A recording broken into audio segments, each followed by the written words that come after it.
The fluorescent lights hummed with a clinical indifference that felt like a physical weight, vibrating against the iron bars of my cell.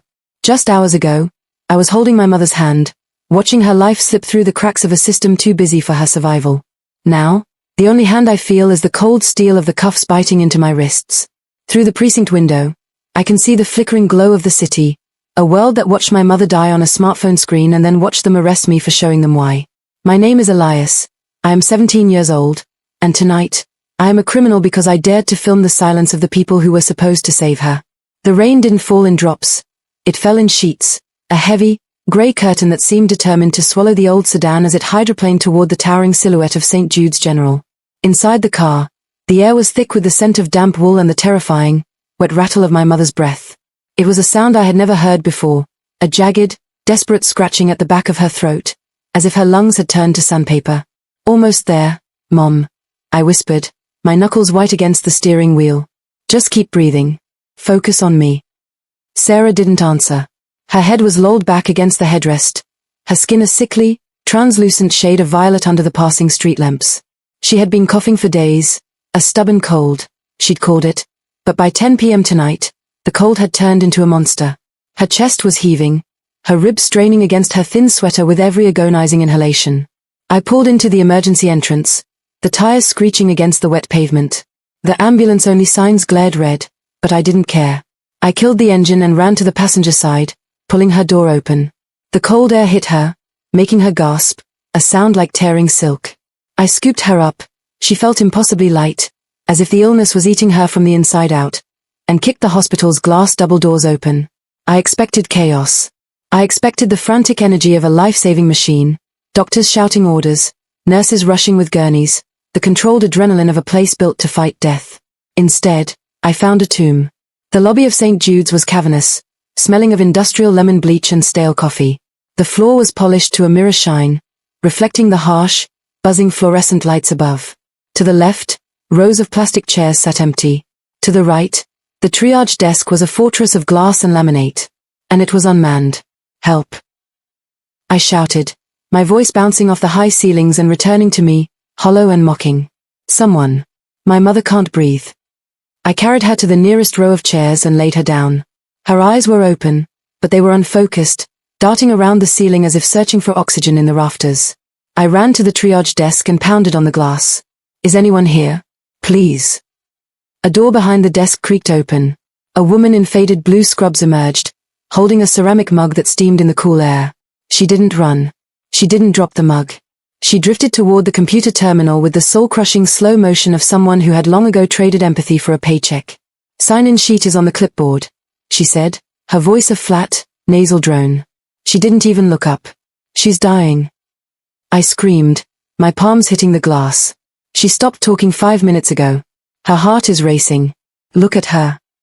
The nurse finally looked. She squinted through the glass at the crumpled form of my mother on the plastic chairs. She didn't move from behind her barrier. The doctors are on rotation. We've had a heavy shift. You need to fill out the insurance forms and the intake narrative. We'll get to her in the order of arrival. There is no one else here. I looked around the empty lobby, my heart hammering against my ribs like a trapped bird. Order of arrival? We are the only ones here. The doctors are busy, young man, she snapped, the first sign of emotion, irritation, creeping into her voice. Go sit down. You're violating protocol by shouting.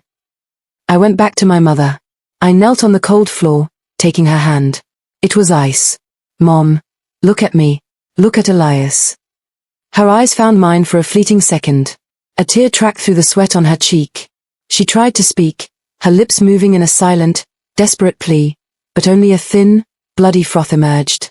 The rattle in her chest was getting louder, a rhythmic drumming of the end. 10 minutes passed. Then 20. I watched the clock on the wall, a cheap, plastic circle with a red second hand that ticked with agonizing precision. Every tick was a theft. Every minute was a piece of her life being stolen by the silence of this building. I ran back to the desk. Please. Just a doctor. 5 minutes. She just needs oxygen. A nebulizer. Anything. I told you, the nurse said, her eyes fixed on a computer screen where she was playing a game of solitaire, the colorful cards reflecting in her glasses. They are in a meeting. Do not approach the desk again or I will call security. I stood there, paralyzed. I looked at the hallway leading deep into the hospital, the great center of excellence as the banners outside proclaimed. Somewhere down those halls, there were machines that could breathe for her. There were medicines that could open her airways. There were men and women who had sworn an oath to protect the life that was currently flickering out on a dirty plastic chair. But they weren't coming. The silence of the hospital began to feel heavy, like water filling my lungs. It wasn't just neglect. It was an active, breathing indifference. We were invisible. My mother, a woman who had worked 2 jobs to keep me in school, who had baked bread for the neighbors and sang in the church choir, was being erased in a hallway of a billion-dollar institution because it wasn't her turn. I walked back to her. I sat on the floor and pulled her head onto my lap. Her breathing had changed. It wasn't a rattle anymore. It was a long, slow sigh, as if she were finally giving up the fight against the weight of the air. "I'm here, Mom." I choked out, the salt of my tears stinging my lips. "I'm not leaving you." The hospital remained still. The lights hummed. The nurse sipped her coffee. And in the heart of the great St. Jude's, the world began to go dark. This wasn't a tragedy of medicine. It was a tragedy of soul. And as I felt the last tremor of life leave my mother's fingers, a different kind of air filled my lungs. Not oxygen, but a cold, burning fire. I reached into my pocket and pulled out my phone.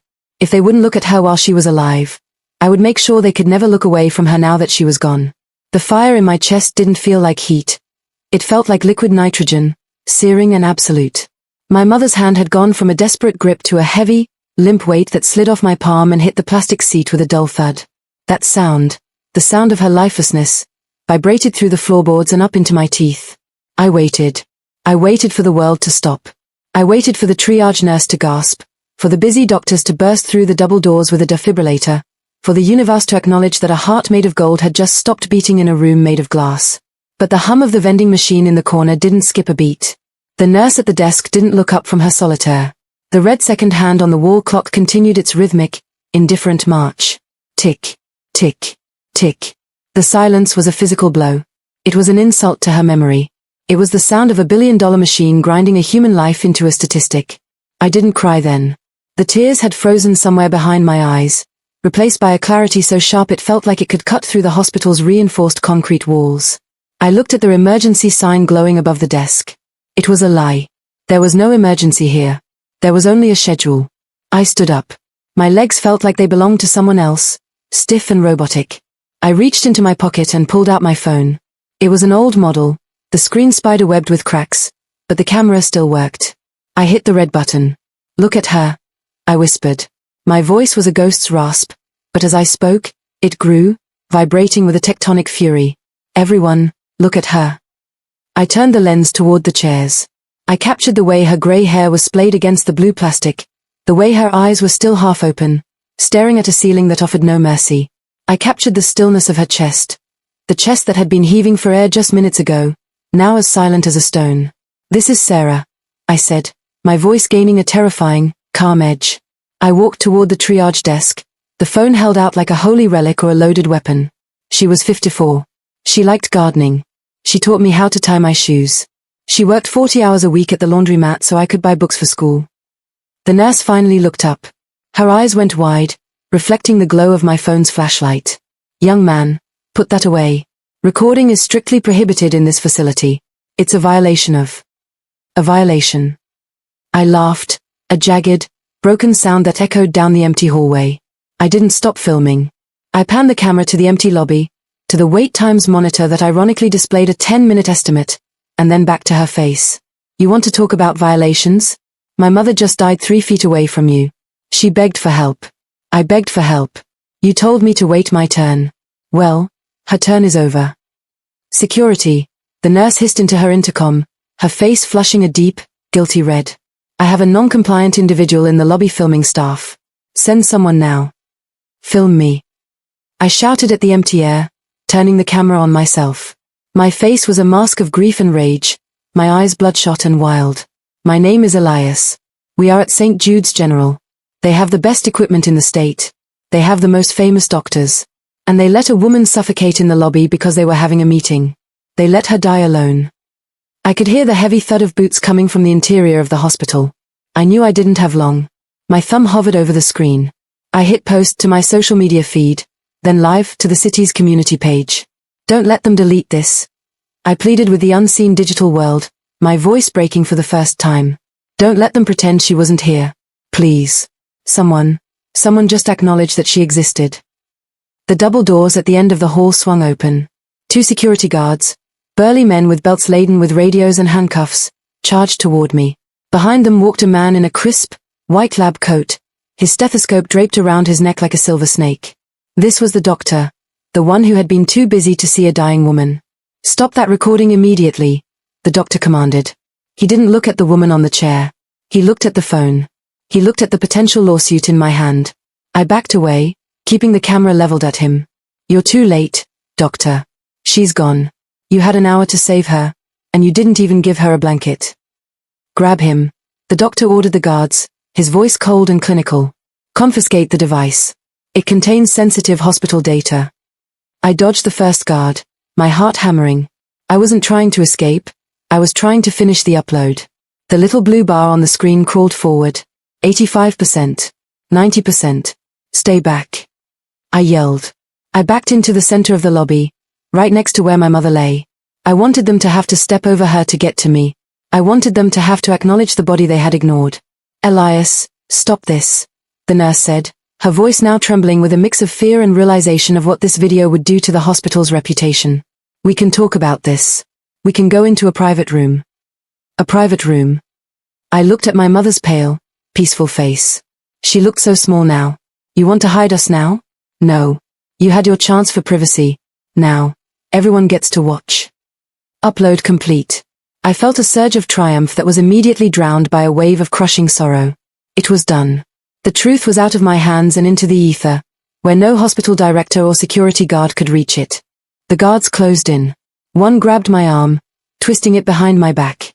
The phone clattered to the floor, the screen finally shattering completely, but the light stayed on. The other guard kicked it away, sliding it across the polished floor like a piece of trash. The doctor stepped over my mother's feet to reach me. He leaned in close, his breath smelling of expensive coffee. You have no idea the trouble you've just caused yourself, boy. You've compromised the integrity of this institution. The integrity is dead, doctor, I said, looking him straight in the eye as they forced me toward the exit, not toward the morgue with my mother, but toward the back of a police cruiser, just like her. As they dragged me through the glass doors back into the rain, I looked back one last time. Through the window, I saw the nurse finally approach my mother. She didn't have a medical bag. She had a white sheet. The silent scream was over. The noise was about to begin. The interior of the police cruiser was a stark contrast to the hospital lobby. It was cramped, smelling of stale tobacco and old vinyl, but it was the digital world outside those windows that was truly beginning to hum.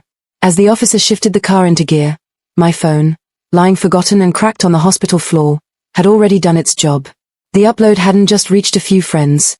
It had hit the jagged, electrified nerves of a city already tired of being ignored. By the time the cruiser pulled away from the curb, the video had 10,000 views.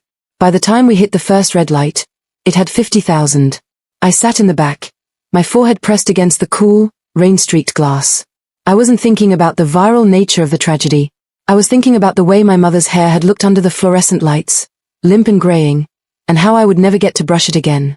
I was trapped in a vacuum of grief, but outside, the vacuum was being filled by a roaring gale of public fury. At the hospital, the atmosphere shifted from clinical indifference to frantic damage control. In the penthouse office of St. Jude's General, Dr. Alistair Finch sat behind a desk carved from a single slab of mahogany. He didn't look like a man who saved lives. He looked like a man who managed assets. He was staring at his tablet, his face pale, his jaw set so tight it looked like it might snap. On the screen, my face was screaming. Then the camera panned to Sarah. Then to the empty triage desk. The comments sections beneath the video were scrolling so fast they were a blur of white text. How could they just leave her? St. Jude's is a death trap. Look at that boy's face. That is the face of a broken heart. #Justice for Sarah. Share this until the walls come down. Finch threw the tablet onto the desk. Get the legal team on the phone. He barked at his assistant, who was standing by the door, trembling. And call the commissioner. I want that video flagged for unauthorized filming of patients. I want it down in 10 minutes. It's too late, sir, the assistant whispered, her voice barely audible over the rain drumming on the office window. It's been mirrored on 4 different platforms. It's on the national news cycle now. They are calling it the lobby death. Finch stood up, smoothing his $3,000 suit. He didn't feel guilt. He felt a specialized kind of corporate rage. To him, my mother wasn't a woman who had died due to negligence. She was a liability event that had gone public. And I wasn't a grieving son. I was a security breach that needed to be neutralized. He violated the Privacy Act, Finch said, his voice dropping to a dangerous, low vibrato. He recorded medical staff without consent. He created a hostile environment that prevented our doctors from performing their duties. If the public wants a villain, we give them one. We don't defend the wait time, we attack the boy's actions. While Finch plotted, the spark I had lit was jumping from screen to screen, house to house. In a small apartment 3 blocks away, a nurse who had been fired from St. Jude's for whistleblowing saw the video and began to type her own story. In a downtown law office, a high-profile attorney watched the clip and felt a rare surge of genuine indignation. The digital fire was manifesting in the real world. A small crowd began to gather at the hospital gates. Some held umbrellas, others just stood in the rain, their phone screens glowing like tiny beacons of defiance. They weren't just there for my mother. They were there because everyone had a story of being ignored, of being treated like a number, of watching someone they loved suffer while a system looked the other way. I arrived at the precinct, my wrists aching from the plastic zip ties. The officers weren't cruel, but they were distant. They processed me like a piece of evidence. Name: Elias Thorne. Age: 17. Charge: felony eavesdropping, recording without consent, and disorderly conduct. I looked at the sergeant behind the desk. My mother is still there, I said, my voice cracking. She's still on that chair. Or maybe they moved her to a hallway. Can you make sure they don't lose her? The sergeant looked at me, and for a split second, I saw a flicker of something human in his eyes. He had seen the video. His daughter had probably texted it to him 10 minutes ago. But then the phone on his desk rang. It was the hospital's legal counsel. The flicker died. Step over to the wall for the photo, kid, he said, looking back at his paperwork. The director wants to press full charges. He says you're a threat to public safety. I stood against the height chart. The flash of the camera was blinding, a white pop that felt like a final punctuation mark on my childhood. Outside the precinct, the first news van arrived, its satellite dish unfolding like a metallic flower. The spark had officially become a conflagration. The story was no longer about a boy and his mother. It was about a system that had become so obsessed with its own image that it had forgotten its purpose. The director had the power, the lawyers, and the police. I had a broken phone and a viral ghost. As the sun began to rise, casting a weak, grey light over the city, the battle lines were drawn. Finch wanted to bury the video. The world wanted to bury Finch. And I just wanted to wake up from the nightmare and find my mother in the kitchen, complaining about the price of eggs. But as the cell door slammed shut, a heavy, final sound of iron on iron, I realized that the only way out was through the fire I had started. The video was no longer mine. It belonged to the millions who were now screaming on my behalf. The silence was officially over. The precinct was a hive of controlled chaos. Every television mounted on the walls was tuned to the same image. My mother's pale face, my trembling hand, and the sterile, empty hallways of St. Jude's. The news anchors were using words like unprecedented negligence and medical desertion. But inside the walls of the station, the air was different. It was thick with the smell of floor wax and the cold, mechanical efficiency of a system protecting its own. I sat on a wooden bench, my hands cuffed in front of me. I felt like a ghost watching my own life unfold. Every time the door opened, I expected it to be a doctor coming to tell me there had been a mistake, that my mother was actually in a recovery wing, breathing deeply. Instead, it was more officers, more paperwork, and finally, the arrival of the man who wanted to erase me. Dr. Alistair Finch entered the precinct not as a healer, but as a conqueror. He was flanked by 2 men in dark, sharp suits, hospital attorneys whose expressions were as blank as the marble floors of the facility they defended. Finch didn't look at the other officers. He walked straight to the sergeant's desk, his presence demanding immediate, subservient attention. "Where is the boy?" Finch's voice was a whip crack. The sergeant pointed to the bench. Finch turned, and for the first time, our eyes met. There was no sympathy in his gaze, no recognition of the tragedy that had occurred under his roof. He looked at me with the pure, distilled loathing one reserves for a termite found in the foundation of an empire. "You think you're a hero, don't you, Elias?" Finch walked over, stopping just inches from my knees. He leaned down, his voice dropping to a whisper so the cameras wouldn't catch his words. "You haven't saved anyone. You've just ensured that your mother's last legacy is a smear on the reputation of the people who were trying to help her.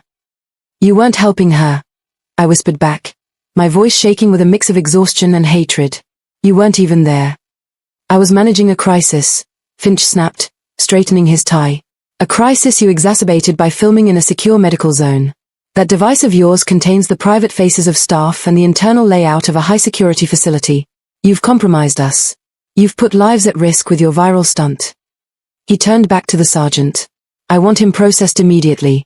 We are pressing charges for felony invasion of privacy, harassment of medical staff, and inciting a public disturbance. We have already secured an emergency injunction to have the video removed from all major platforms as unauthorized surveillance.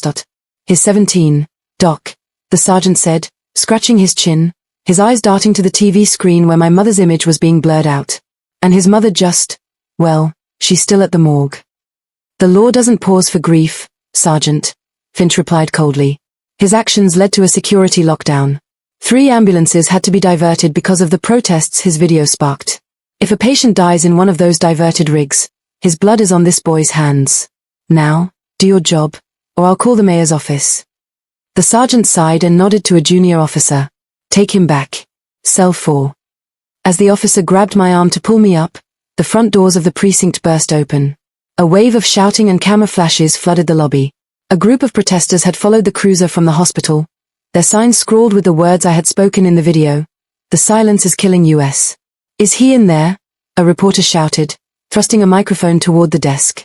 Is it true you're arresting the son for filming the negligence? Finch didn't flinch. He turned toward the cameras, his face instantly transforming into a mask of grave, professional concern. We are cooperating fully with the authorities, he told the reporters, his voice smooth as oil. The young man is in a highly agitated state. While we sympathize with his loss, the hospital must maintain its protocols to ensure the safety of all patients. His illegal filming and subsequent incitement of a riot have endangered the very lives we are sworn to protect. I wanted to scream. I wanted to tell them he was lying, that the riot was just people who finally cared.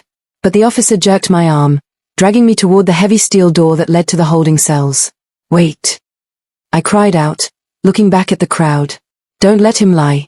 She was alone. She was all alone. The steel door slammed shut, cutting off the noise of the world. The silence of the cell block was even worse than the silence of the hospital. It was a heavy, industrial quiet. They led me to a small room with 3 concrete walls and a door made of thick, vertical bars. Empty your pockets, the officer said. I reached into my pocket and pulled out the only thing I had left, a small, crumpled receipt from the laundromat where my mother worked. It had her handwriting on the back, a grocery list. Milk, eggs, bread, Elias's favorite cookies. Keep it, the officer whispered, glancing at the security camera before closing the cell door. I sat on the thin, vinyl-covered cot. The great hospital had one.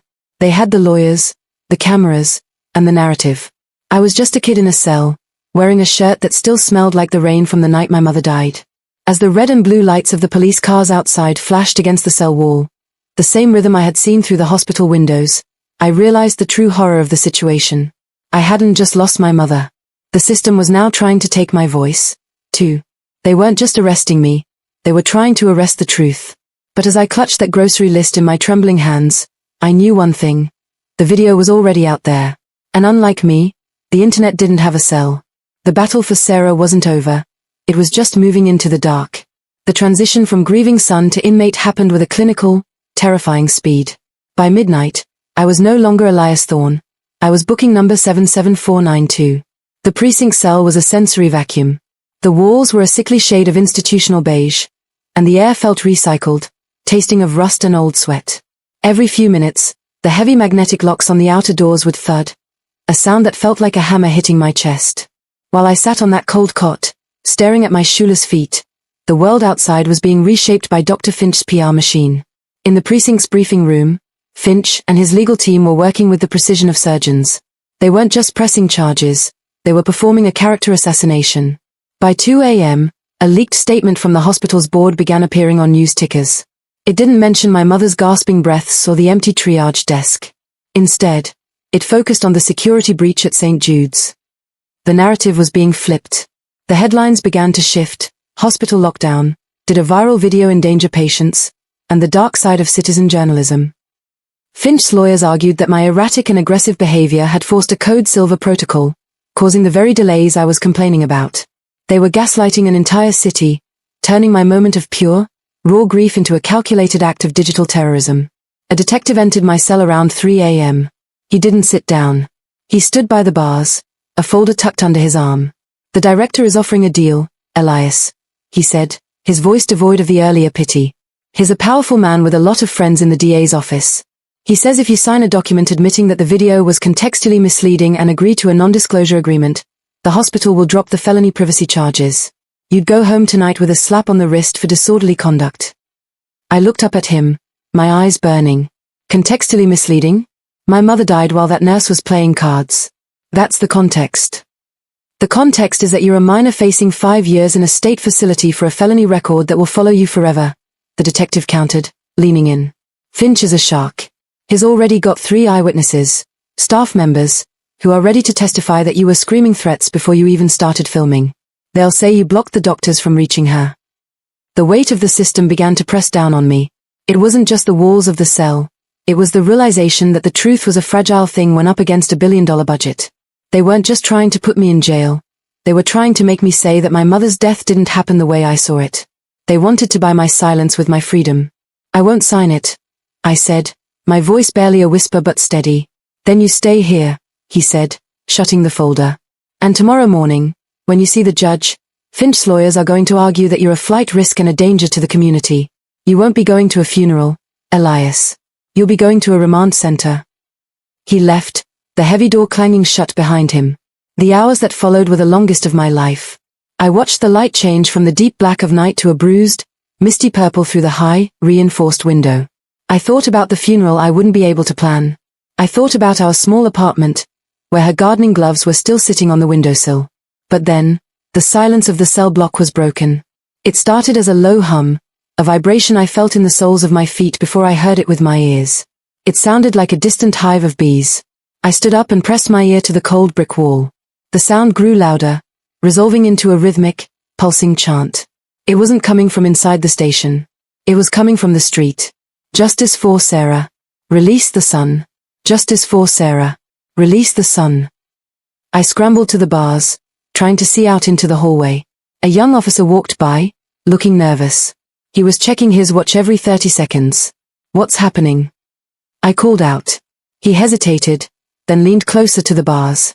"There's 1,000 people out there, kid. Maybe more. They've blocked the intersection.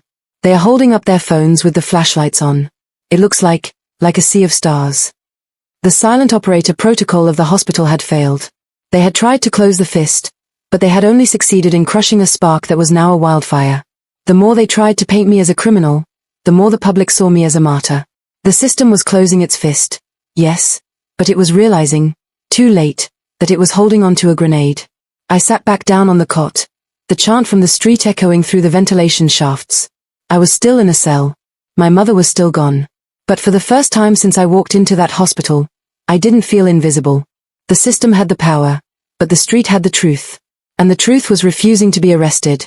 The dawn that broke over the city was not one of peace, but of reckoning.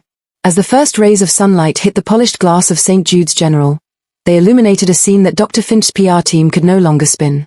The sea of stars from the night before had transformed into a fortress of human bodies. Thousands of citizens, teachers, laborers, students, and even other medical professionals, stood in a silent, suffocating circle around the hospital and the precinct. Inside the station, the air was frantic. The high-definition monitors that usually displayed weather and traffic were now filled with the live feeds of national news networks.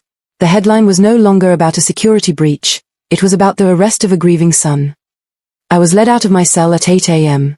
I wasn't being taken to a remand center. I was being taken to a small, private conference room. There sat Dr. Finch, but the man I saw now was different. The sharp, arrogant edge was gone, replaced by a frantic, sweating desperation. His tie was loosened, and his expensive phone was buzzing incessantly on the table, a relentless reminder of a board of directors that was currently voting for his resignation. "The charges are being vacated," Finch said, his voice cracked and hollow. He didn't look at me. He looked at the window, where the chant of my name was vibrating the glass. "The hospital has decided, in the interest of public healing, not to pursue the matter." "You didn't decide anything," I said, standing tall despite the exhaustion that threatened to pull me under. The world decided for you. They handed me my belongings, my wallet, my keys, and the shattered remains of my phone. The screen was a black web of dead pixels, but as I touched it, I felt the weight of what it had done. It had been the only witness that wouldn't be silenced. The precinct doors opened, and the roar of the crowd hit me like a physical wave. It was a wall of sound, a mixture of cheers and weeping. Cameras hovered like dragonflies, and microphones were thrust toward me, but I didn't stop to speak. I walked through the parting crowd, my eyes fixed on the horizon. I headed back to the hospital, not as a victim, but as a claimant. I walked past the triage desk where the nurse sat with her head down, past the security guards who stepped aside in silence, and straight to the cold, quiet room where my mother waited. The story didn't end with a court case or a settlement. It ended with a quiet promise. As I stood by her side, finally allowed to say goodbye, I realized that justice wasn't a gavel or a check. Justice was the fact that from this day forward, no one would ever walk into this building and be invisible again. I stepped out of the hospital into the bright, morning light. I was 17, I was an orphan, and I had been a prisoner. But as I looked at the thousands of strangers who had fought for me, I knew that the silence was gone forever. My mother was gone, but the truth was finally, irrevocably alive.